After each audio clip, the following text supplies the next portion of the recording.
right, welcome to the Thursday Night Live stream. We are down one of the Gabbing Gonks, but he will be with us shortly. So you got to deal. It's like the old times, Ben. It's just me and you, I know. just chilling on Thursday nights talking. What We is do going miss on? Jimmy. He's an integral part of the team now. He's like, you guys see 3 gonks on the thumbnail. We have one missing in action, but he's slowly crawling to the light. He will. I got exciting news about Gonks here in a second. But before we get into the Gonk news, how have you been, Ben? What's your week been like? Going good? Fixing the apartment. I'm like, I gotta record a video for YouTube. I gotta keep up with my Star Wars channel. But I've been cranking up these your favorite character posts on Facebook, and they have kind of like taken with the fans. I've posted them across the boards, and just going through the Clone Wars period. Now it started with the Rebels period. It's like we're gearing up for Kenobi. It's been a quieter time, right? Yes. But we're getting in that period. We're like, come on, let's get excited. We have new Star Wars coming in shortly. Like you can feel the hype building for it. So it's just like between like personal, family stuff, fixing the apartment. Yeah. Like, hey, so in the periphery, it's like, hey, Kenobi's coming. I think they've done, and we have Star Wars Complete on his way home in the chat saying we're both beautiful. Love to hear it. Love to hear it. I think we're in kind of an interesting, we'll talk about this throughout the night. We're in definitely a slower kind of content season right now, as far as it relates to Star Wars. I think this might be an advantage for Star Wars in the sense that I think it's nice to go from kind of a very slower period to ramp up to something huge. If you're constantly getting big release after big release, it can actually feel less hype. Where it's like, okay, I'm getting big thing after big thing after big thing, and it's not that special anymore. But with this, we've had a little bit of a lull, and we're getting a kind of a big reward for our patience. I think it's set up for a huge success. To your point, I'm really excited, and we're going to talk a lot about future Star Wars shows tonight. It's going to be a major theme, as well as a lot of the news that's come out this week. As we're letting fans come dive in, as we're letting others join, I do want to kind of get us started talking about something that made me think about this topic. Sure. I watched the first episode of Moon Knight last night. Did you have a chance to check that out yet, Ben? No, I didn't even. They kind of like went off my radar with like all personal stuff. I was sort of looking into it because I love Oscar Isaac. I loved him in X-Men. What was it, Days of the Future Past, or the one after it with Apocalypse, right? Apocalypse. So I'm kind of Apocalypse. Yeah. I'm hoping, right? I hope he doesn't channel Apocalypse in this one, but I'm definitely intrigued. So what did you think of it? I loved it. And I think for our first episode, I think it's probably the best Marvel show so far. And one thing I really enjoyed about it is I felt that it was different. It didn't feel, there wasn't a bunch of MCU references.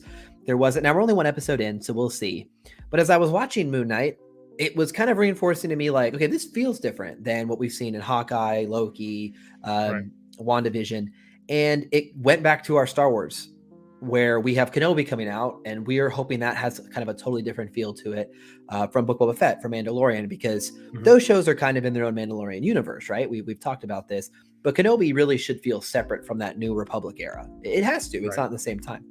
And so watching Moon Knight last night, I was like, okay, it's a reminder that Disney doesn't make everything one note as far as tone and texture. So it kind of gave me some hope. I also think the show was, I'm not going to overhype its darkness. It's not like on the level of Daredevil, but there's a couple of scenes in particular that were rather graphic for Marvel. Again, not like not like rated M, but more dark and it's and PG-13. Yeah, it is, or whatever, TV 13 or whatever it is. And so when I saw that, it's like it's a good reminder that like Disney is not afraid of putting these things out there, especially with their recent addition of Daredevil back into the fold. And so it kind of gives me almost a little more hope for Kenobi of like, okay, I was already very optimistic based on the trailer, but now that I've seen these other shows and the fact that they're willing to kind of go this tone with Marvel, which arguably Marvel has been more hesitant to go dark than Star Wars. And so and not that I need Kenobi to be dark. My point is we're looking for that standalone tone from the other shows, and I think we can get that here. So yeah, it's definitely a good point. It's when we get into an area where there's too much Star Wars and there's that fatigue, I think some of the fatigue comes from things that are looking too similar and too familiar, and you want something that it's not necessarily dark. Dark is not the point. No. I don't think Star Wars ever needs to be mature rated, but you do want something that's like, hey, this is an experiment in style, an experiment in storytelling Yeah. device. Before fans were saying when the sequels started coming out, hey, are we gonna get a back in the day scene, kind of like a flashback to something that Star Wars was never known for before? Like, why not Yeah. experiment? Yeah. Exactly. I think I appreciate you elaborating there, Ben, because you're right. My point is not that we need dark Star Wars. Mm-hmm. It's that I'd like to see some newer feels to the shows since Book of Boba Fett is wrapped. And I gotta tell you, man, I've been thinking about Visions recently and how much I love that project and kind of craving to go back. And I watch The Village Bride from time to time because I just adore that short. And I've been missing the whole experience. I'm very much hoping we get a Vision season 2 confirmed. Hopefully it maybe Star Wars Celebration, which we'll talk about a little bit later. Maybe on May the 4th. To me, that's actually, and I'm not exaggerating, this probably would be one of my most anticipated Star Wars projects. It was so phenomenal to me. It's just absolutely phenomenal. And the fact that we're getting those mature rated Marvel shows on Disney Plus, man. Me and my younger brother were huge Daredevil shows. I think it's perhaps the single best comic to screen adaptation I've seen, or one of the best. And it gives you hope for continuation of that and that specific aesthetic and that rating, but it also gives you hope that, hey, now when we're talking about our stuff, the Star Wars stuff, that not necessarily going the mature route, but trying to break down the formula. Hey, maybe we can have a show that it's not about a hero's journey and not even about the Jedi, something different, right? Something that, for example, Andor. Right, and there's not much hype as far as like YouTubers live streaming about it, saying, "Hey, I can't wait for it." Yeah. Maybe something comes of it that is so distinct from everything else. But like, wow, it's something that we didn't count for, like Rogue One, something we didn't know we wanted, but like here it is. Yeah, it's a great point. And I see more people joining in. I gotta say, I'm going to repeat this throughout the night, and I'm kind of waiting for Jimmy to get in here because I want him to say this as well. But we hit 1,000 subs on the channel. On the Star Wars on High channel. Timeline has been there for a while, but for Jimmy and I, we finally made it. So we got to say thank you to everyone, guys. Yeah, we got to say thank you, and we're going to do a 1,000 subscriber video. Don't worry, Jimmy and I are both. Jimmy's in fact coming late from work. I've been late at work all week. We are unfortunately a little busy, but it's meant a lot over the last year for the folks who come on these streams on Thursday nights. It's always good to see folks interacting from the folks who watch the videos. It's really cool to be sitting here at 1,000 subscribers. More is on the way, but I want to just stop and acknowledge everyone who's made it possible. So we'll have some more conversations about that throughout the night, but I'd be remiss to say it before we got into our first story. I'd say it's our first major story of the day. Let's go ahead and get this in here. So for those who don't know, this was probably, there's probably 2 hot stories of the day. And our first one is that the Kenobi premiere has been pushed back to May 27th. So there was a little bit of a special announcement via Ewan McGregor on the Star Wars Twitter and YouTube page, talking about the shift in date. So originally it was scheduled for the 25th, which was that Wednesday, and it's now been pushed back 2 days to Friday the 27th. And it's going to release 2 episodes instead of 1. So we're going to get episode 1 and episode 2 on that night. Now, these we've offline, I'm just going to tell chat offline. Ben, Jimmy, and I have been talking about, we're planning to do some sort of either watch party or reaction to the first episode. So the fact that we're getting 2 of them is kind of really exciting too. We're going to have a little bit of a longer night, a little bit more fun of a night. But that being said, this to me was a very interesting move.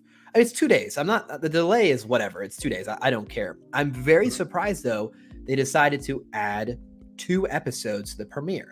And I'll tell you why, and then I'll get your thoughts, Ben.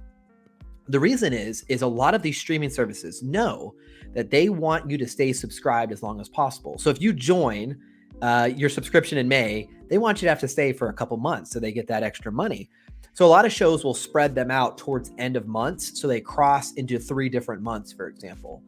So they have actually shortened their release window by putting 2 on one night. And that kind of caught me off guard. It's great for us, the fans. I think it's only good. I'm excited about it. I don't mind waiting 2 days. It'll be really, what a hype Thursday night it will be going into the weekend on Friday. But I'm very surprised they made this decision. And I kind of wonder what's driving it.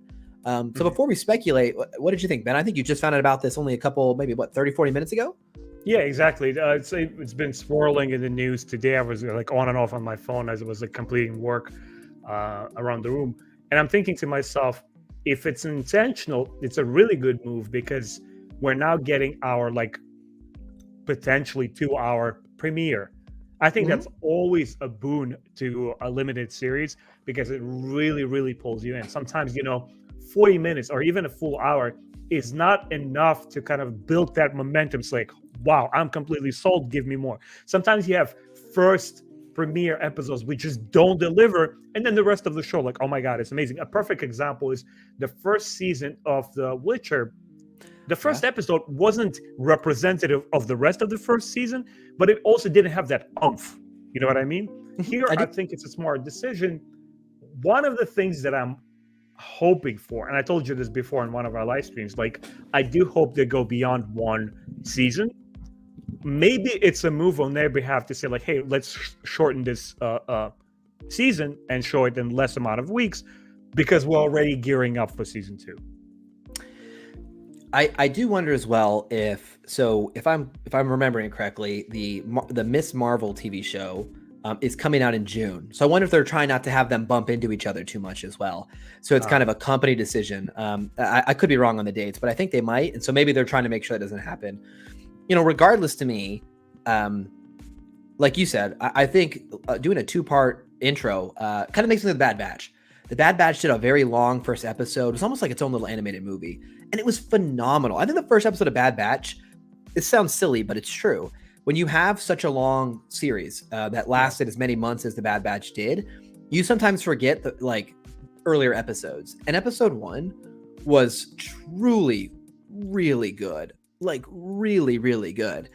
And so when you start with a really long first kind of start, like a 2-hour start, an hour and a half start, and it's phenomenal. I mean, it really sets the tone early. So I think it's only good for us, right? That's how I'm looking at it. I'm going to treat it almost like a little movie premiere. It's going to be exciting. I'm greedy when it comes to shows like this, especially when they give us the episode count.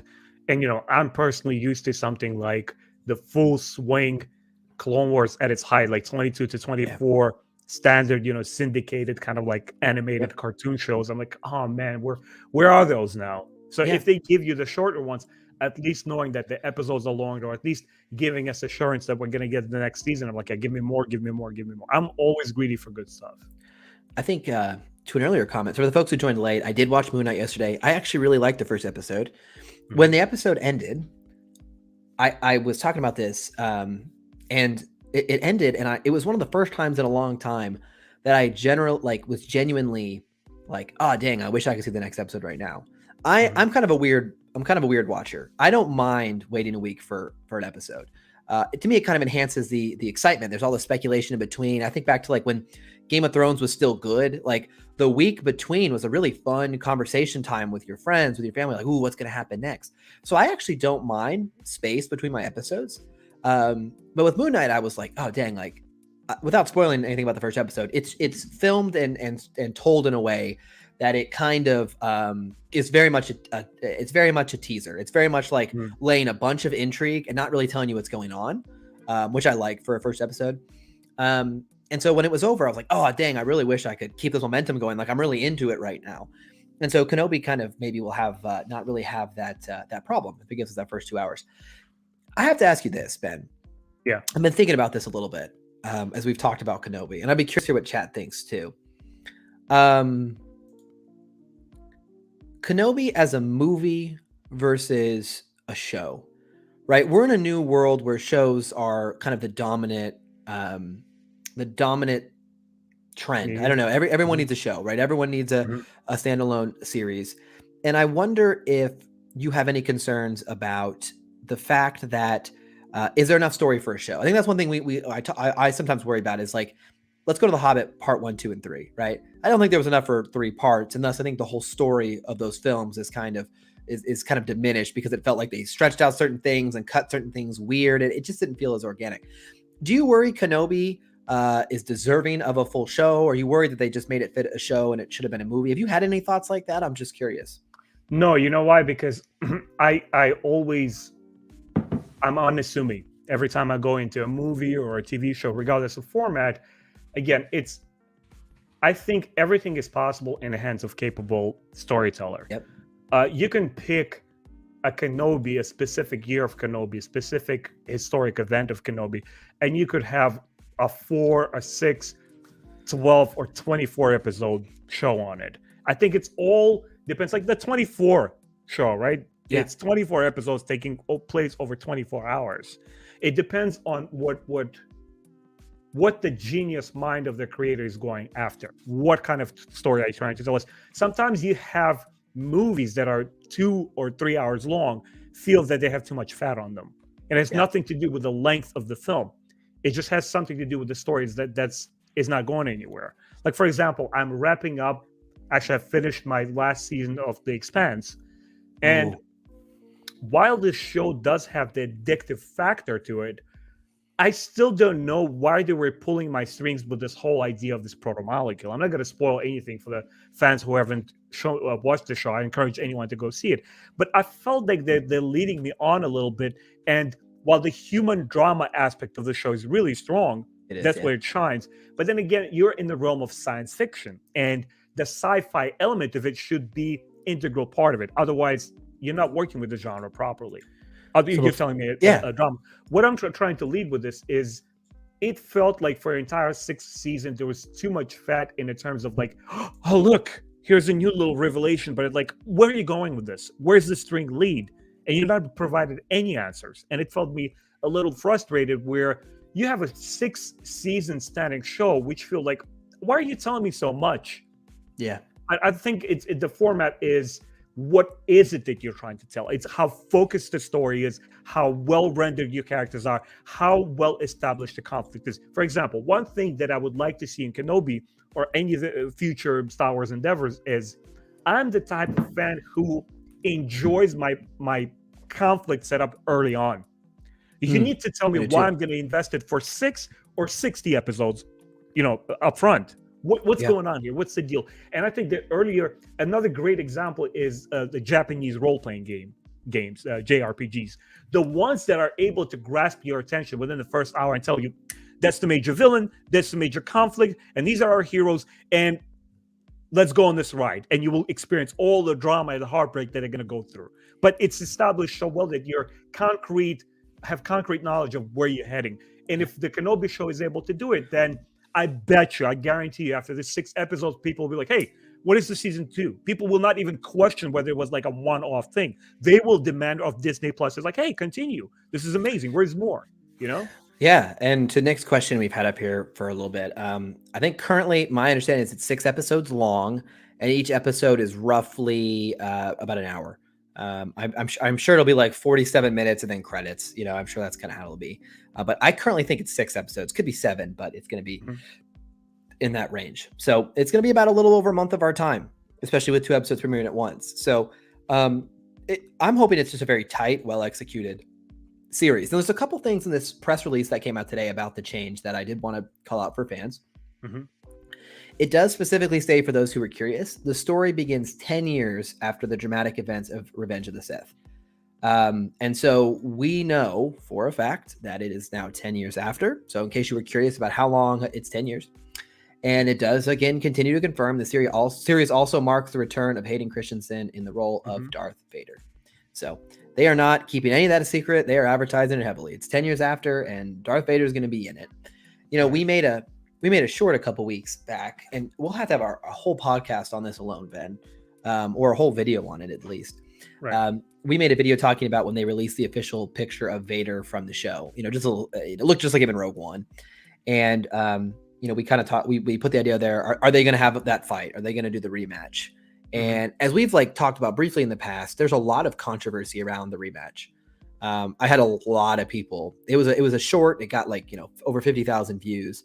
And a lot of people were in there talking about how they did not want to see a rematch because it negates the New Hope. Last time I saw you, I was and so to me, I think fans should get comfortable with the idea. Or not comfortable, I guess, if you're right, what you like or what you don't. But I think every fan should expect that there will be a Vader Kenobi rematch. Unless they're teasing us. It could only be flashbacks, but I'm expecting we'll see that. And they're to me, they're promoting that. There's no reason to keep saying Vader's in it. Show the Vader breath at the end, just for that fight not to be there. But I guess we'll see. How do you feel? And again, it's probably worth its own show, but how do you feel about this a rematch. As an original trilogy fan, we've talked about it a lot, how the movies Right. have changed. You know, the prequels changed a lot of your views, or challenged a lot of the ideas you had about the characters based on what George had said, based on artwork in the past. Right. How do you feel about the rematch? Is it going to bother you, or is it I'm all about very execution? wary about it, but I've also cultivated this skill, if you will, of letting go of what you so dearly hold on to. For example, when I came away from prequels and went into the Clone Wars show, I immediately enjoyed it. And part of that enjoyment was like, okay, so who's this Ahsoka guy? All right, so now you're spinning the tail in a slightly different direction, telling me that, you know, Anakin, even though he's not a Jedi Master, he has a Padawan for some reason, which is strange. And, you know, a lot of things you have to kind of like reconcile and say, well, this is what the story is now. If you're going to hold on, like, for example, I had to just like mute a whole bunch of Twitter guys, like, for example, all these crazy ultra mega defenders of the old EU who are desperately, fervently like fighting against everything new. I'm like, well, if you want to box yourself in and be that kind of fan, by all means, do what you got to do. I'm not going to stop you. But if you want to be in it, if you want to be part of the modern Star Wars conversation and appreciate how it's evolving and changing, you got to let go sometimes. And so my hesitation is when we see Kenobi confront Vader. When I was a kid, and of course I went to episode 5 and 6, those were superior fights to me. I was like, oh, come on, it's just an old man doing this with a stick. Yeah. But over the years, I learned to revere that scene because it's one of the few examples anywhere in Star Wars where the lightsabers don't have any gravity. They're not doing the twirl fest like Obi-Wan versus Anakin. They're using him as a glow sticks, literally. And there's like a newfound appreciation for the type of choreography they could do around an older actor like Alec Guinness, but also what that moment stood for spiritually. I think this is where the biggest problem for original fans lies. That moment is so sacred, it's so large, it's so big. Mm-hmm. It's not about choreography. It's about Obi-Wan Kenobi's final sacrifice so the rebellion could live on, right? Yeah. If you're taking us back in time, and even if you try to reconcile it and say, like, look, this is George Lucas did the prequels, and now we're living in the post-George Lucas Star Wars, you know, let's just roll with it. To me, that particular fight needs to be so immaculately executed in terms of story. I don't care what choreography, what landscape it takes place. It doesn't bother me. What bothers me is how do you tie it into the story spiritually so well that when we hear Vader's words, like saying that the last time that we've met, I was but a learner. Now I am the master. If you can make that particular line of dialogue resonate with this new show, then I'll say, you know what? I was hesitant. I didn't know where it's gonna go. I'm completely sold. So it's a balance of not holding on to the past, but also understanding what the source material is and saying, look, you need to honor it. One thing I've always felt, and this might be kind of like I don't know how it's gonna be received, but the line, if I'm and chat and Ben, keep me honest here, the line, if I recall, is it not when I left you, I was but the learner? So he says when I left. Right. So I think it's kind of like, and the reason I say that is that still reigns true even if they fight 50 times. Like when I left, when we were separated, I wasn't a master. Literally, he doesn't admit the rank of master in that last movie. So to me, that line, what that line does is it fills in, it alludes to a history. It doesn't, to me, dictate the entire lineage. That line is so vague. When I left you, I was but a learner. Now I'm the teacher. It implies they have a history. A little bit here. I'm sorry. Go for it. Go for it. We also have to recognize that it's not just about semantics. It's not just the word master. It's the where he is at in life, in his skill level, and everything. And we sort of know where Revenge of the Sith ends, and we know where Episode 4 begins. We put the two and two together. It's like how much you can slide in there and be super duper effective about it and seamless. That's going to take quite a miraculous feat to convince me. To me, yeah, and to me as a prequel era fan. So I mean, I come in a different way. When when I think of that line removing a possible, and you and you're very good about this too, Ben. Like, so I'm not saying this is just me. Ben is often the biggest advocate of I'll wait and see, right? Like, so I don't want to close out anything because they might find a really good way. I guess my point is, whether people agree with me or not, is the line I think has enough play in it that if you deliver a really meaningful engagement before, you can still watch that line that says, "When I left you, I was but and it doesn't that doesn't make any sense. We talk about Leia and her mother, okay? Like that line, where when Leia talks about remembering her mother. That line doesn't exactly make sense. And you could find some ways to, make it creative. But I'm just saying that, the line isn't like a solid, like it's unmovable. Now, again, if it's sorry to interrupt you again, Josh. I think it's an issue there because, you can try to pull and stretch that line and say, well, it could be reinterpreted, but there's also that first reaction to it and that first impulse and the interpretation that people live with. They live by those memories, and they say, "Well, look, come on, George, what are you doing?" A lot of old school fans, it's tough letting go. I get that, and I'm not. And to your point, Ben, I'm not unsympathetic for that at all. It's the reality. I'm just saying, for me, like I look at that line and I think there's enough play there that it could mean a lot of things. Just like to your point, I mean, I think Anakin having Ahsoka is almost more of a jarring twist than the idea that the idea that Vader and Obi-Wan have crossed swords since that, to me, is way less radical than Anakin had a Padawan. Like, that's very strange because, this Vader character and you had no idea that he had this young Padawan under him. So if you can accept that because it was well executed, right? And I'm not talking to you, Ben. I'm just talking to if you can accept that, then to me, they could also do a really compelling case for why a rematch would have happened. And that's kind of how I feel about it. Well, let me ask you a question. If we were to kind of if you were to close your eyes and use your power of your imagination, and what scene, specifically, can you visualize a moment in that show that would convince you that that specific meeting is what Vader says in episode 4 is like when last we met? But it's not when I left you. It's not when last we met. It's when I left you. When I left you, right. I mean, I see it. The problem is that I grew up with that line. I grew up with that line being answered for me, right? I grew up with the scene. I never had to pretend it. You know what I mean? So I never had to try to fill in the gaps, which is such an interesting. We've talked about this a lot, Ben, you and I. Like, we have such different experience with these moments because there was never any ambiguity for me about who Anakin was. Like, there was an answer right there on the screen. Yeah. So it was never a real pondering. One thing I was going to mention as well, to kind of, so as I said, I'm completely open to the idea of a rematch if executed well. I would say this though, it can't be on Tatooine. Like, the problem with the show being on Tatooine is it's like, how did everyone miss the fact there was a Force sensitive child here, right? So the show needs to stay, to me, a little bit away from Tatooine.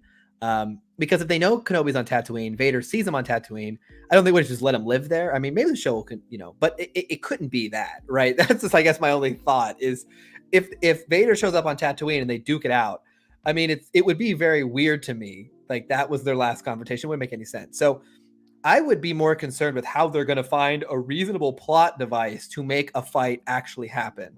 Where is he going to find him and confront him that it would be reasonable that Kenobi gets away? Right? It's hard for Kenobi to get away from Vader at this point because Vader has the entire might of the Galactic Empire behind him. So even if they duel and Kenobi beats him again, or they draw, it's very hard to get away from the clutches of Darth Vader's influence at that point. So I'm going off on a tangent here, but I'm just saying that to me is almost a bigger challenge, is making a narrative that supports a rematch. Let's forget about the line. Can you even find a reason that they should encounter again? I sort of do. I was playing around with that idea. Tell me, let's hear it. Obviously, you can't have a full-on confrontation because there is no resistance. The rebel cells are being established with Ezra Bridger and so forth, the rebels. Yep. But what if there's a scenario that we saw similar to something like Force Unleashed, where a ragtag team of former Jedi and so on try to stage, maybe not a coup, but one final assault to try to behead the Empire, to try to go after the Emperor and without them having the full source of information, Vader ends up being there at their side. And what would convince me perhaps is where Kenobi, the seasoned warrior, meets Anakin on a battlefield once again. And when I say battlefield, I say loosely, because obviously there's no more two armies fighting each other. It's just a small ragtag team of people at their final desperate attempt to try to behead the Empire. And where Kenobi comes off victorious again, the way that he did over Darth Maul. And over there, it doesn't have to end up on somebody being severely damaged. But after Obi-Wan wins once again, Vader walks away licking his wounds and say, I'm not ready to face him yet. He's still my master. Interesting. That's a good way. That makes a lot of sense. It could also be that they don't ever, it could be there's no winner or loser. It could be Kenobi just kind of slides through the fight, gets out of there, and there's no real conclusion. I mean, we'll be curious. We'll talk about this more as the show gets a little closer. It's just something I've seen a lot of talk about in my comments, and I'm sure you've seen those comments as well. Right. On the other show front, this was an interesting one here. So earlier in the week, Donald Glover was on Jimmy Kimmel's show. Okay.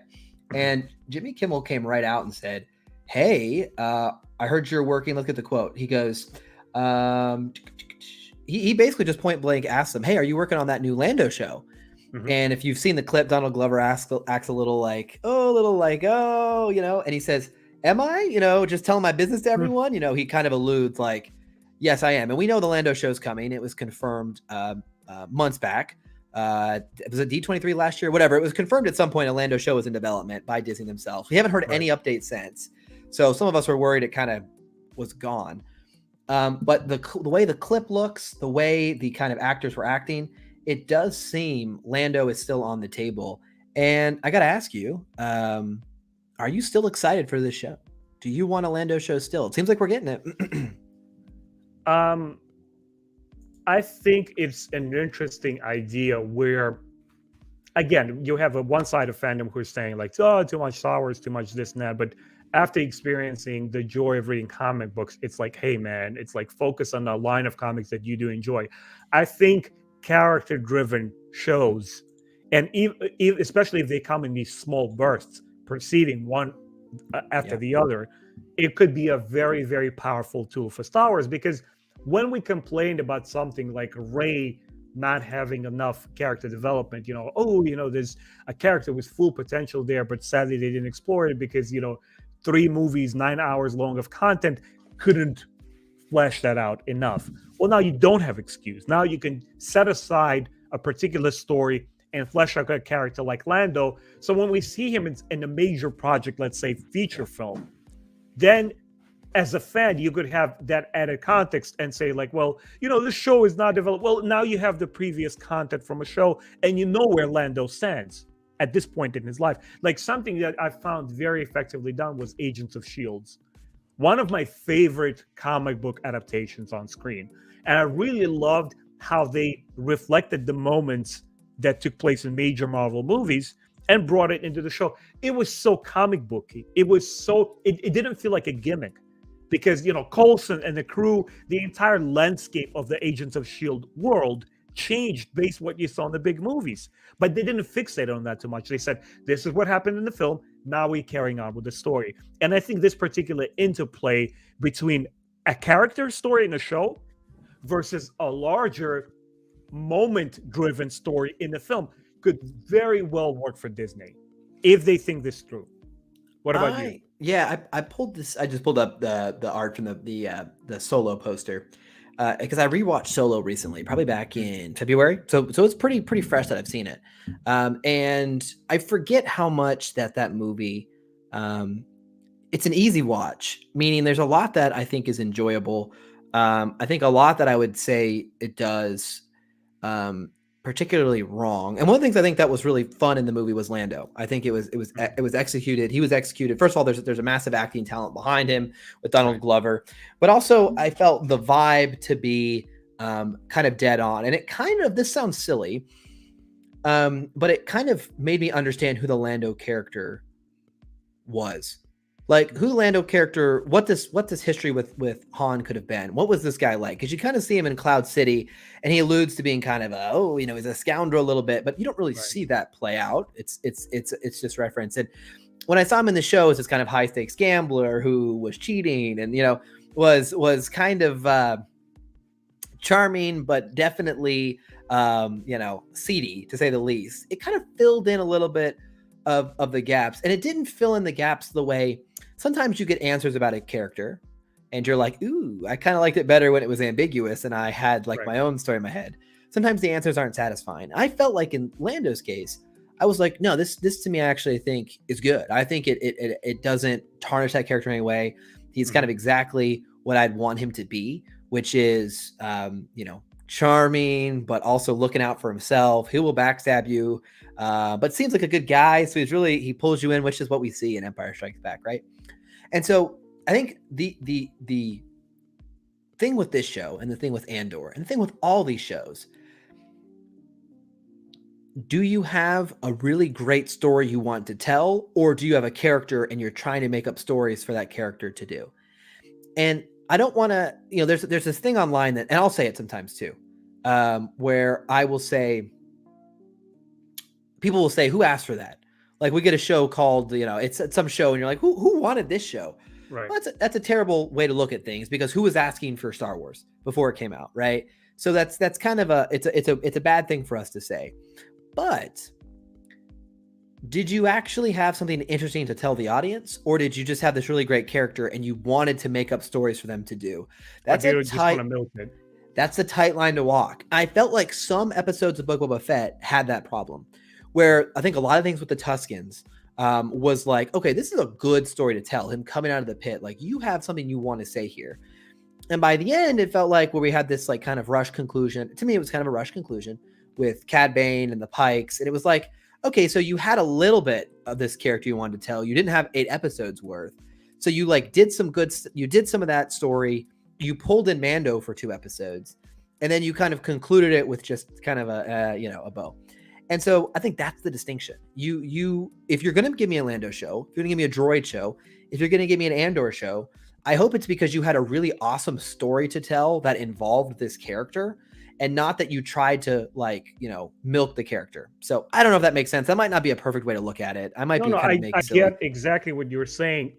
I want to get on the defense side of the Star Wars Legends expanded universe purists.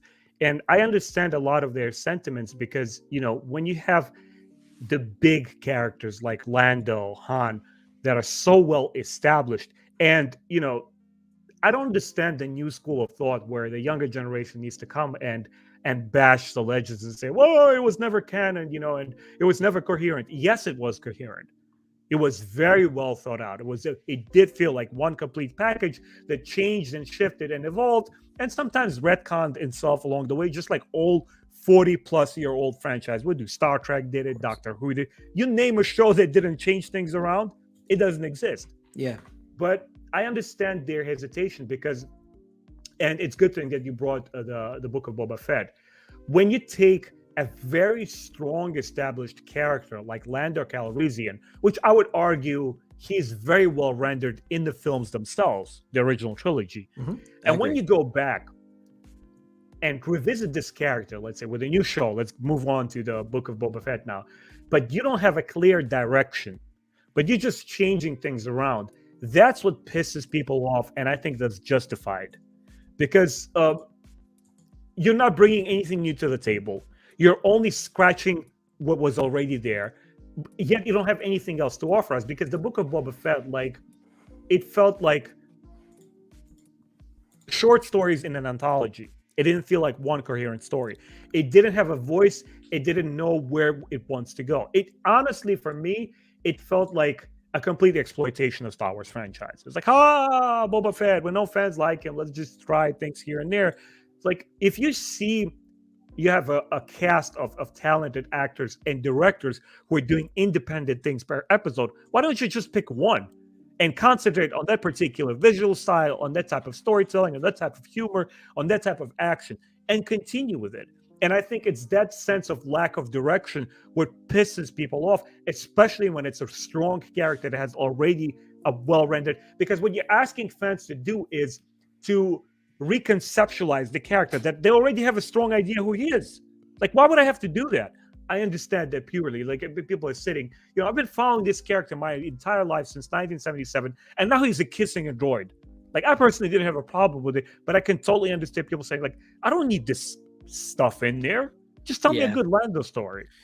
Sometimes the canon we make in our head is better than the product we get. I think the other thing I'd call out, when I think through a lot of these, I go to the High Republic. One of the reasons I like Light of the Jedi is Light of the Jedi wasn't, to me, it was a story they wanted to tell, and they had all these characters and all these places interact with it. It wasn't like, okay, we are doing Yoda's in it, but it wasn't like, okay, this is a Yoda origin story, and they built this whole world that just kind of fit the story of Yoda. And it's like they had this bigger story they wanted to tell, and there were just a lot of characters in it, so it felt like okay, these authors had like a vision for an era and a thought for what kind of stories would take place here. And it makes it more engaging because you feel like it's genuine, not it feels more like there was vision. But whether you like the stories or not, I think that's one thing that I would, to your point about Legends, I'd compliment. That's just I think that's with all of these projects, and you guys have heard us say this, but it bears repeating because it's a live stream, so some people drop in and out at different times that might not hear us, or they might not watch every week. I'm pretty much game for anything executed well. The perfect example for me is Scott Pilgrim versus the World. When that movie was announced, I know Ben hasn't seen it, but we'll make sure he does. When that movie was announced, I saw the trailer. I was like, that movie looks like the dumbest thing I've ever seen in my entire life. Like, it's based on some weird niche graphic novel. I want nothing to do with it. One of my favorite reviewers, I think it was Jeremy Johns maybe at the time, years and years and years and years back when the movie came out, like said the movie was amazing. And I was like, well, geez, like, so I convinced a couple of my buddies to go after school. We walked over to the theater because we were back in, middle school, elementary school, middle school or high school or whatever. We walked over to the theater after school and we watched the movie, and I absolutely loved it. Like a movie that I would have wanted nothing to do with, by the concept, it's one of my favorite movies of all time. So I am not too arrogant to think just because I don't see a vision and just because I have concerns that they can't execute it and blow my mind and blow me away. I think Rogue One's a great example of a story that like I had zero hype for, and I thought the movie was really good. I really like Rogue One. It kind of I've never been a big a fan of the kind of more gritty war side of Star Wars. I like the kind of mystical element. So I like when there's a lot of Force users and sabers on screen. That's just me. I know some fans love that gritty real world combat. And Rogue One was like, I think a challenge for me. Like it challenged me a little bit on like what a good Star Wars project could be. It's not like the best movie ever, but it's, I think, a really good time, and it fits within the universe at large, but tells a whole different story as well. So any of these could be good, and a really talented actor behind it. Thought he did a great job in Solo, and I'll see it. If it's done well, I'll watch it all. I'll watch it all anyway because I'm a Star Wars fan. but if it's executed well, then I might love something that I didn't personally see a path forward for. So well, that's it on the Lando front. Let's talk about a couple other smaller items that came out this week I want to talk about. First of all, Star Wars Celebration, something that I've wanted to attend forever. Ben, me, you, and Jimmy got to go one of these years. When we're getting bigger, we got to go. I'd love to. I think this would be really cool. They announced some more special guests, as you can see here. So we have another round of the High Republic authors are coming too, which I thought was kind of cool. Nice. Like, okay, they're getting their own little chance to shine. And some other Star Wars authors and voice actors as well. Wait. Jet Lucas is going to be? I think so. Ooh. Yeah, that's on interesting. So kind of a cool little list. Him and his sister, weren't they involved with early seasons of the Clone Wars? They wrote some of the episodes. Let's see what Jet Lucas, Attack of the Clones and Revenge of the Sith is what they gave him. No, they just put him as his character of Zet Jukasa or whatever. They didn't put him on there, but yeah, I think I believe it. Yeah, his daughter and his son, they wrote some of the episodes of at least the first season. I think you're right. Admiral Akbar, I didn't notice that. That's the puppeteer, Tim Rose. That's cool. Yeah. It's really fun. So again, I thought it was really cool. The High Republic authors were getting kind of a presence there. Do you think we're going to get any related High Republic live action announcements? I think as you've known, if people watch my channel, I think it's an absolute. I would put money on it that we will have a live Republic show. I don't know if it'll be live action. It could be animated, but I'm thinking it's going to be live action. I would say it's almost a done deal. When Disney made that era, whether you liked the books or hated them or never read them, when they created an entire new era, it told me immediately they want their own playground. Yeah. And it's easier to go back in a lot of ways than go forward, because go forward kind of challenges all of that. So when you go back and you find like this couple hundred years where there's really nothing written, you have a little bit of freedom. Nothing in canon written, really. Then we get the Eclipse announcement. And to me, it was like, okay, yeah, this is it. Like this was what their plan always was. They wanted to introduce it via books. They wanted to bolder brush strokes. They're like giving you a video game. They're giving you something else. Honestly, in the Disney era, the Bad Batch and the High Republic felt to me that the strongest moves so far, because the High Republic, I'm telling you, man, when I started reading about those particular Jedi, it's something that I have not seen in prequels or sequels. Like, dude, these are the Jedi that I was fantasizing about as a kid in the 80s. It's like they're able to channel into that particular DNA. And at least from my biased perspective, I went ahead and I said, they understand me. These guys know Star Wars. Again, from my personal angle. I think it has very a fantastical element to it. It does feel a little more it does feel older than the prequel era, which I like. But it's really cool to me that they have their own, their own panel, along with some, more niche kind of fan only items, as well as some, big names like Moff Gideon himself, as well. So it's cool. And this is not the only, as we talked about, I think last week, they have C-3POs come in. Who did we looked at last week? They've revealed quite a few big name actors who are going to make an appearance. So yeah, and Ahsoka's voice is going to be there, and of course Palpatine himself. So there's quite a few big names coming. It's really cool. I'm excited. I wish I was going. Do they live stream some of these panels online? I want to go to one of these. Do they? Are they gonna? Nice. I don't know if they're. I hope they do. I don't think they will, but I wish they would live stream some of the panels online. I would absolutely do I would spend like a day streaming, just watching them with you guys if they did. I'm not sure they do though. We'll have to find out. That would be interesting. It would be. I'd really like it. I'd like when DC did that with Fandom. I think it was a lot of fun. One other thing I wanted to talk about today was there was an excerpt. I have not read it yet. I'm going to be 100% with you. Today, they released an excerpt of Brotherhood, which is another prequel era book. I like this cover. I know some fans don't, but I'm enjoying it a lot. To me, it screams prequels. Like, it just looks very prequel-esque to me. Like, it looks kind of like, I don't know, early 90s, like 90s, early 2000 poster. I like it. I don't care. I think it's fun. I haven't read the excerpt yet, but I want to let fans know and be aware on the official Star Wars site. You can check it out. I think Asajj Ventress is in this little section with the Night Sisters, which is cool because that makes sense. It fits with the show. Kenobi was always having, and we're always having runs in with Asajj, so makes sense they'd be around. So check out the excerpt if you have not. I've read the new Luke Skywalker book excerpt. Oh, the one with Shadow of the Sith? Shadow of the Sith, yeah. Yeah, what did you think? Yeah.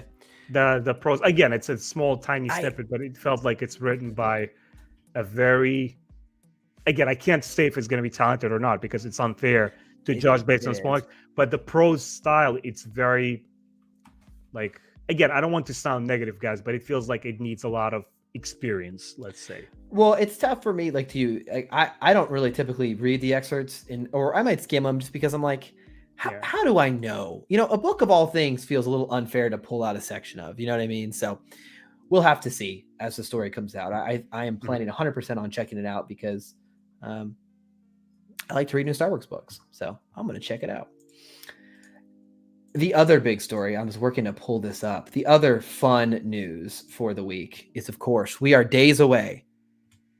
Yes. From the Skywalker Saga Lego finally coming out. It has been so long. Ben, what system are you going to get it on? Tell me.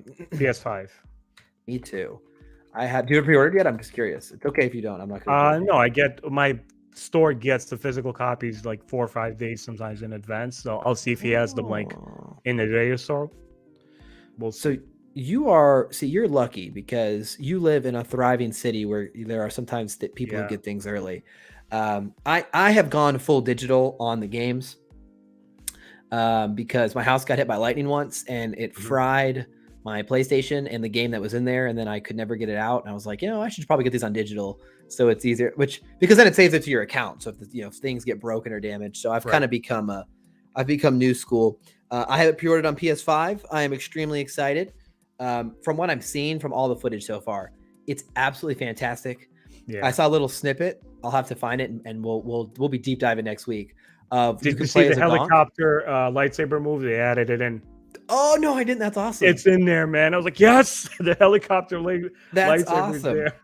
Nick, we did not rule of two, Jimmy. He's late. Okay, he said he'd be here, but he was at work. Work ran late. It's Josh is trying to be diplomatic here, but if you treat me as Palpatine and you treat Josh as Vader, then you just don't know what's happening behind the screen. And perhaps in the private chat, there is some kind of rule of two thing going on. We're just never going to mention it on the live stream. Jimmy was going to, he's late. Don't worry. We have 1,000 subscriber video coming out. We've got to take some time to do. Do what must be done. Hey, I'm cool being Vader, right? He's the place to be. Yeah. But in regards to the game, I saw footage of a playable Gonk droid that had its own little combo moveset, like a 3-hit. I was like, okay, it's it. We've got we're good for this. Hundreds this of characters, right? Hundreds of characters. Customization. Yeah, I'm super excited. It's going to be, unfortunately, in my kind of personal professional life right now, I am very busy with some stuff going on. And next week is going to be kind of a busier week. So hopefully I have a chance to dive right in when it comes out. But I'm looking forward to just... Man, they've done so much. I don't know if they have. I don't know if you folks have seen. Yes, I'm telling you, playable Gonk. Just mark it down. I've seen it. I think I've seen it. Unless I'm crazy, there's a playable Gonk. So many things they've done in this game feel really, really fun. Like you can change the sound effects in the game to like the pew pews from like the Lego movie where like the blasters and shoot them are like pew pew, like just little things like that. I hope indicate the amount of love and detail they put into the game. Because from what I'm seeing from all the trailers, it's all promotional material. I get it. It looks really darn good. It looks like it's the best Lego game they've been working on so far. It does. Absolutely. And it's with our favorite IP, Star Wars. And DC's had some really good, you guys know, I'm actually all DC today. I didn't even really notice. I got Batman, Superman, and my DC coffee mug here. So I went all DC today. But DC's had some really good superhero, some Lego games, and Star Wars had some great ones too. So it's gonna be really cool to kind of get our modern take on this. I am day one going to play it as soon as I can. Got it pre-ordered. I'm excited to see what kind of playthrough people do with their custom characters. If they're going to go and try to recreate Legends characters that we don't see anymore. Like, hey, I got Quinlan Voss. I got like this character or that character that I custom made. That would be pretty fun and exciting to see. We got to find like once we get into the game and I learn about a little bit of the systems, we got to find like a fun way for us to do a playthrough. Like only using Gonks, we got to beat the whole game or something. Some weird. I don't know if they won't let us do it, but some like weird like. I think if we get the PlayStation camera, because you can record on your console and just drop it on your external hard drive and just like pop it on YouTube. There's a way we could think of. Yeah, we'll find a way. It'll be fun. It'll be fun. I hope you guys are picking it up too. I'm super excited for the Lego Skywalker Saga. Yeah, it's so close. It's been delayed for so long. We are finally there. Is it? I hope all that extra time went in is just like refining the game. I do too. If that's what they spent all that extra time doing, and it's just a great polished experience, then whatever. We're here now. We made it. I'm ready. Mm-hmm. I'm so ready. Let's do it. Blue is asking if the boss knots in there. What is he going to do? Spit saliva at you? Hey, they've put some really crazy like minor characters in there. I'm hoping I've seen some of like the DLC sets. I'll have to find them. Let's see if I can pull them up real quick. Let me pull this down and see if I can find it. I think they've revealed some of the I think some are like Skywalker are Clone Wars characters.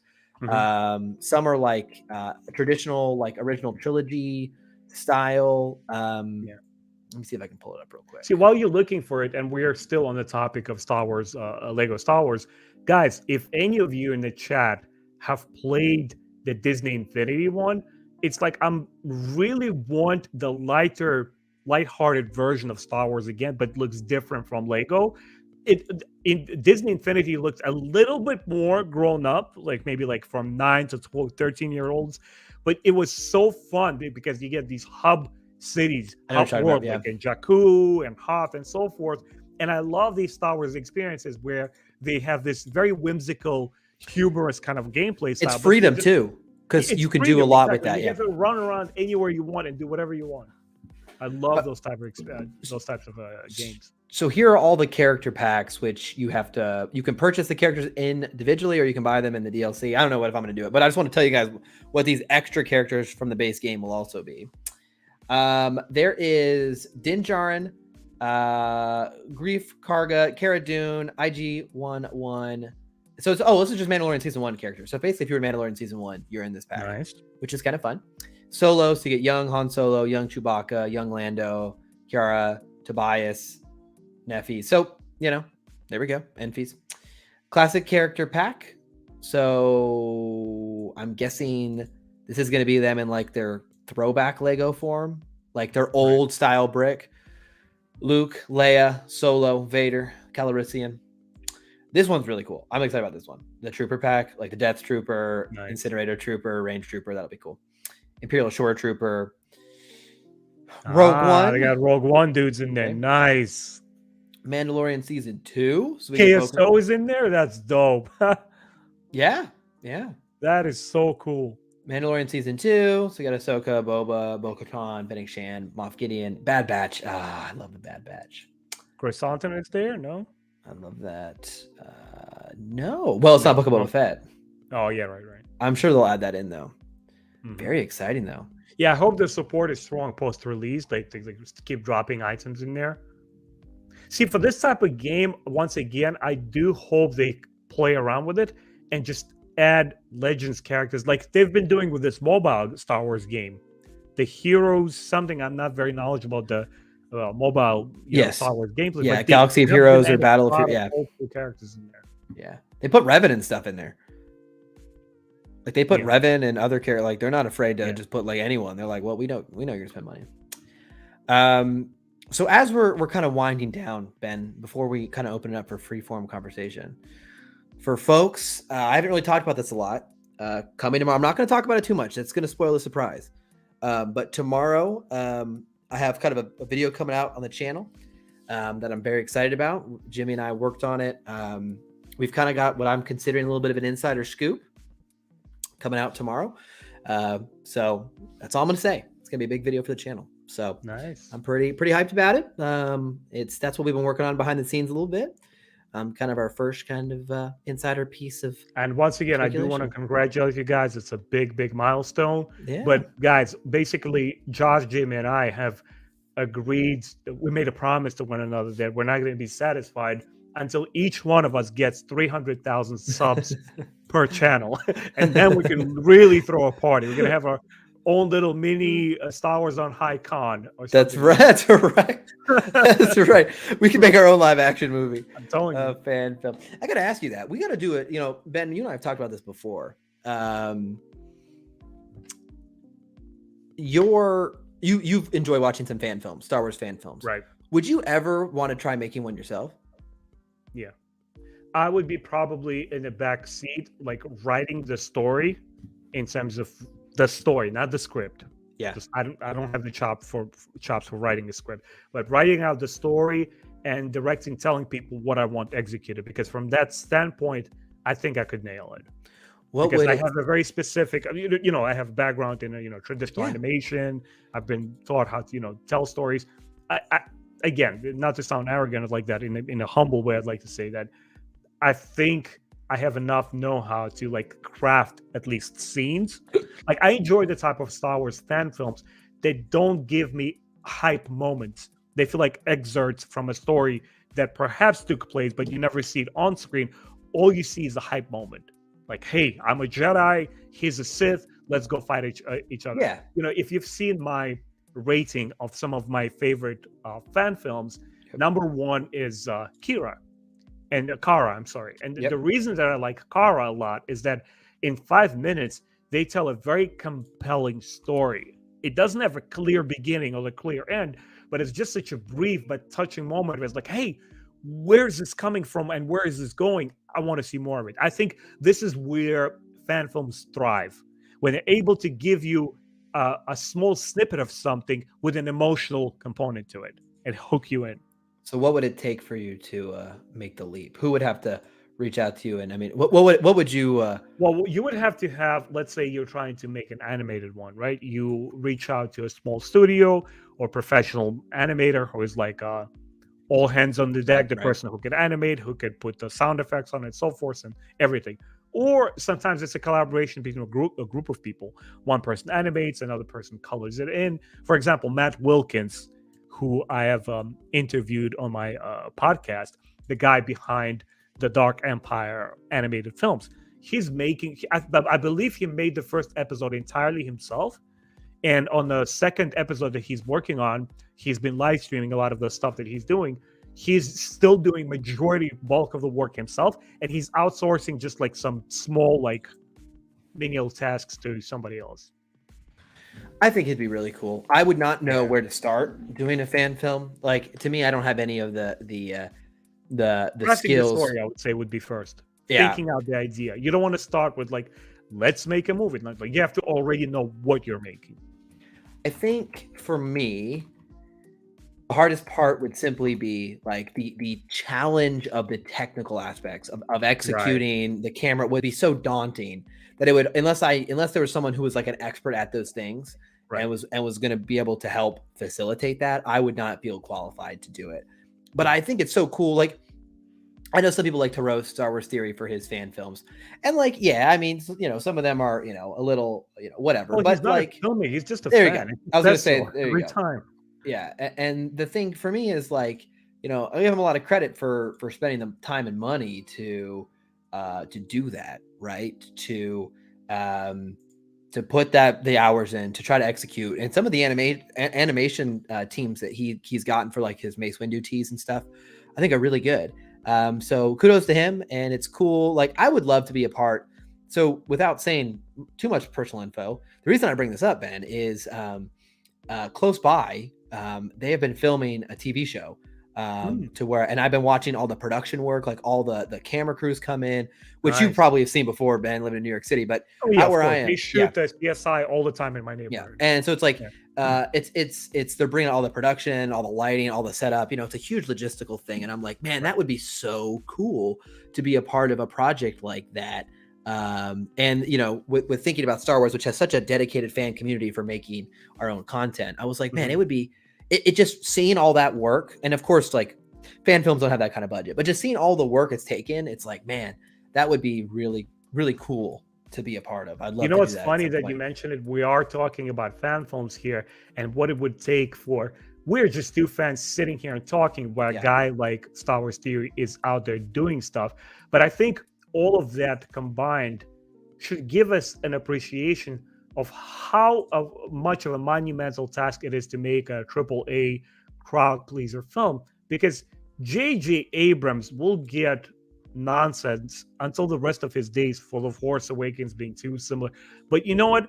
It's the same guy who made a movie at the end of the day, and that still a lot of people loved, regardless how close.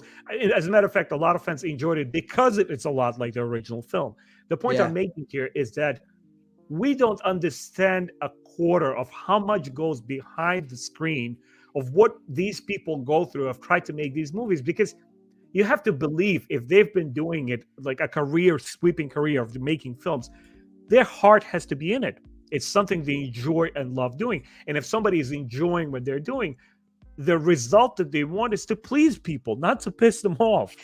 And regardless what the outcome is, it's like, hey, man, at least appreciate the fact while we're sitting here. And obviously we know that the biggest experts on Star Wars are the fans, because you sit behind the screen there, this is wrong, that is wrong, I could have done better, while you're sitting on your butt chewing your popcorn, and somebody else goes out there and sweats for 2 years to create something like that. We're talking about films, but even when the big films that are made, just appreciate it, man. They took effort to make. It's well said, and I talk about it a lot. One of the reasons people are like, oh, it could feel like I'm really light or forgiving on a lot of projects, even if I don't like them, is like, I know how much work people put into that. And they've like thought, even if I like, there have been things I watched that I'm like, my first impulse is like, man, I hate that. Like that is so bad. How could you make that and think it's good? And then I have to like kind of remind myself, like, there are people who put a lot of time into that and are probably just as sad, are probably very sad right now that they're getting so much, backlash for what they did, and I'm not talking about Star Wars. I mean, like, superhero movies, like Zack Snyder in his movies, right? Regardless, right. I'm more of a Zack Snyder kind of fan. I'm more than Man of Steel, the Zack Snyder's Justice League Superman shirt. One of the things that always kind of made me puzzled about that whole situation was when those movies came out, back to Batman vs Superman, for example, the backlash was so personal, and it was like, you guys know he's just like a person who thought he had who really liked this idea, and you didn't like it, but he wasn't like trying to offend anyone. It just was spent like years of his life and all the crew who worked with him and all the actors, and it's like just to see themselves like kind of tore down. Like, I'm not saying we can't criticize film, don't get it twisted, but when we criticize things, center it with the fact of like the amount of effort and time and dedication these people have put into it. To your point, even to make a fan film, let alone to do something this big. I just remember how I used to talk about movies with kids around my block growing up in Russia. Granted, a different culture, a different approach on cinema in general, and we didn't have that celebrity red carpet, Oscars, celebrity worship kind of culture. To us, and we grew up with Indiana Jones, we grew up with Star Wars, we grew up with Back to the Future. For us, all it meant was like, hey, this movie is awesome, did you see it, this and this and this happens. There was no such thing as spoiler alert. You just told your friend a movie, and he's like, yeah, I'm excited, I want to go see it. Or if the movie didn't work for you, what was there to do? You're like, oh yeah, this movie sucks, what's next? We didn't fixate on things like my life. That's true. Yeah, that's true. Everything is gone now. This person ruined the life for me because he didn't represent the Star Wars that I want to see. Just keep it moving, man. It's just movies. It's a good array point, and we'll have to again. I sometimes I think about how much I could talk about how the internet has changed the ability to find out every detail, to hyper focus, and then to kind of constantly stay plugged in. So it's not like you go to the theater and like the movie's gone, like you just never heard about it again. You see it on in memes, you see it on videos, you see it, you're so bombarded with it, it becomes, and hey, we're Star Wars fans on YouTube. We're guilty of it too. We love to talk about these things that it makes, to your point, Ben, something that golly, I was saying about this the other day, there was a movie that came out with Chris Evans. It was a superhero movie that came out. Mm-hmm. Oh, what was it called? It was this really weird, like, I gotta find it. It was called Push. That's it. Came out in 2009. It's like this throwaway, crappy action film. I gotta see what it's on Rotten Tomato. Let's look at what it's on Rotten Tomato. In 2009, I was younger, obviously. So I didn't have as discerning of a taste. The movie came out in, let's see, I'm trying to see what Rotten Tomato thinks about it. Okay, it's at a 24% Rotten Tomato. So it's a terrible movie from critic standards. I remember seeing that movie and being like, yeah, it was a fine movie. Whatever, and just went on with my life. It wasn't like I ever thought it. But now, like, Morbius dropped last night, and I thought Morbius looked terrible. So I'm not saying, but like, it's at like 15% Rotten Tomato, and like the whole world is roasting it because immediately what everyone thinks about it. And that didn't used to exist, right? It used to be like you kind of had to go see a movie for yourself. And it used to kind of be like you just kind of go about, right? But now with memes and with TikTok and with Twitter, it's like you can continue to like roast something for years. It's just kind of a funny change of culture that's happened. I want to sort of bring it home a little bit to Kenobi. What we're discussing here, what we're all anticipating for. There type of movies that we discuss, like, hey, was this movie up your alley? I know, Ben, that you like this particular genre, this style, and we just talk about them, and we kind of like have our compare notes, and we have our likes and dislikes. And then there are movies that just paradigm shifts. The ripples are so strong that you feel it, no matter who you talk to. Even if the people didn't like it, the ripples are there. Joker, this new Batman film. When people, you have to understand, Planet of the Apes is a revered science fiction film. Yes. Everybody quotes Space Odyssey as the science fiction film, but the original Planet of the Apes films is revered, just like Star Wars is. Mm-hmm. And when they were proposing the idea of remaking it or rebooting it. Oh my God, the fan was like, they better get it right. And then the first movie comes out and it's so undeniable. You watch that film, it's like, okay, you just feel it with your gut. And they get That's better. what I want for Kenobi. I don't want a movie that we have to sit down and discuss, analyze, and put it under magnifying lens and say, well, does it feel like I just want to be like just with a blank face, and it's always like, when my younger brother and I would watch a movie that is that powerful, we just turn to each other, we literally do this. Yeah. And that's it. That's all it takes. Yeah. You get it. That was me 100% the Batman. There was a couple scenes. I don't know. I'll do something. I'll do something in movies. Like I'm in the theater and there's something great. I'll have this reaction where you just kind of got to be like, like you just kind of like don't say anything, but just make like a like, are you seeing this? Like this is crazy. And I think that that's the ultimate mark to me of like a success, where it's just like you don't really have anything to say, but like it's just crazy. Like watching this, it's great. Speaking of what you missed on the show, by the way, you missed just a lot of conversation around upcoming Star Wars shows and what they needed to be successful and what we're looking forward to, what we're maybe cautious of. One thing I wanted to call out before we wrap up on the sci-fi front, Ben and I, if you guys don't know, are huge fans of Dune, the new movie that came out in 2021. I think Ben and I both think that movie was masterful. I would say masterful. It won 6 Oscars this weekend. Now, regardless of how you feel about the Oscars, I do not really care about movie shows or reveals. I do think it is very, very cool, though, for a sci-fi genre. I consider Dune like real sci-fi. Like Dune is like a sci-fi movie. Yeah. Like it's not a light, and for it to get such recognition, I think was really cool. Sound design, cinematography. It was nominated for Best Picture. The fact that movie was nominated for Best Picture is really cool. Now I know it was it was a lighter year for movies, but I want to give a shout out to Dune. If you guys haven't watched Dune yet, it was definitely worth seeing in theaters. So hopefully you guys go see part 2 in theaters, but check it out at home. I think Dune is really, really darn good. I went and bought it in 4K. It was a showstopper, man. I really like Dune. As a Star Wars fan, I think it's really it's not Star Wars. It's so refreshingly different that I think it's great. It's not anything like Star Wars. Okay. Can I add to it? Yeah, go ahead. It's the Star Wars sequel that I wanted.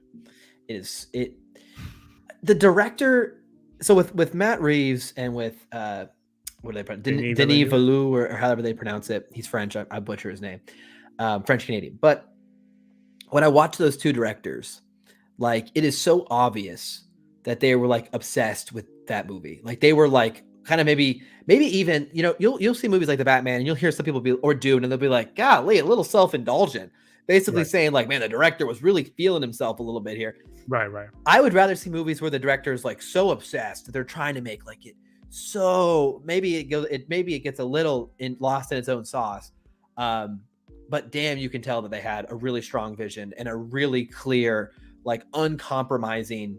District 9 was one of those. Oh movies. Yeah, District 9. It was a movie of a lifetime from a director who put all of his creative juices in that film. And I don't think he was ever able to replicate after. Like it just stands. Yeah. When you watch, to lean in what you were saying, Ben, I didn't mean to cut you off, but when you watch interviews with Matt Reeves or Denis Villeneuve about the making of those movies, because I've watched a bunch on the Batman and a bunch on Dune, like it just takes it, like you see the layers of thought they're doing, but behind song choices, behind sound design, behind visuals, and you're like, oh my gosh, they are like breathing this character, and I think that's awesome. They allowed those stories to cook, and it shows throughout the film.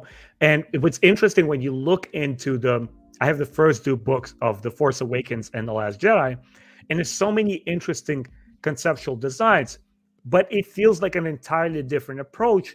And I question the wisdom of it, because it feels like Star Wars fans who grew up on Star Wars are playing in that sandbox, but like you said, they're not consciously, maturely growing those ideas. Like you plant the seed and you wait for it to grow up. It's like, oh no, let's just put this here. Oh no, we should have something like Death Star, but something different. But fans will recognize. You know what I'm saying? It feels not formulaic. The word I'm looking for is safe. Contrived. Oh, okay. It feels like it's like you're building this something, but it's not coming out right. It feels like, you know, you're carving out this statue out of stone, but it's like all mangled and messed up. Yeah, and you know, I bring this up not to say anything ill on Star Wars. I'm just pointing out like a series closely linked in historical ways to Star Wars is Dune, and Right. you see how Dune is getting that kind of recognition, which is really cool. I would absolutely love, even if you don't enjoy the slow burn, the slow storytelling style of Dune, which I really didn't think was slow, but I heard a lot of people say it was really slow. You can at least look at that visuals and sound design. And golly, if a Star Wars movie just looked that good, and the sequels actually looked pretty darn good. Let me defend them a little They bit, do. but Dune is a whole nother level of Mhm. of technical proficiency. I would love to at least see shots like you saw in Dune within Star Wars. Yeah. I mean, think about the way they made the sandworm, which is kind of a goofy concept, into like just really what a presence. We could do that same thing with some of the creatures in Star Wars, you know, where they have this real, I don't know, this real presence. It's the best word I can put. Anyway, that's Rancor my in the original trilogy, man. yeah. Oh man, Rancor freaked Still me out has when I that was little. presence. Yeah. It freaked me out when I was younger, no doubt about it. Yeah. All right, guys. Well, Jimmy unfortunately never made it, so he was rule of Tude. It's confirmed now. We had to remove him.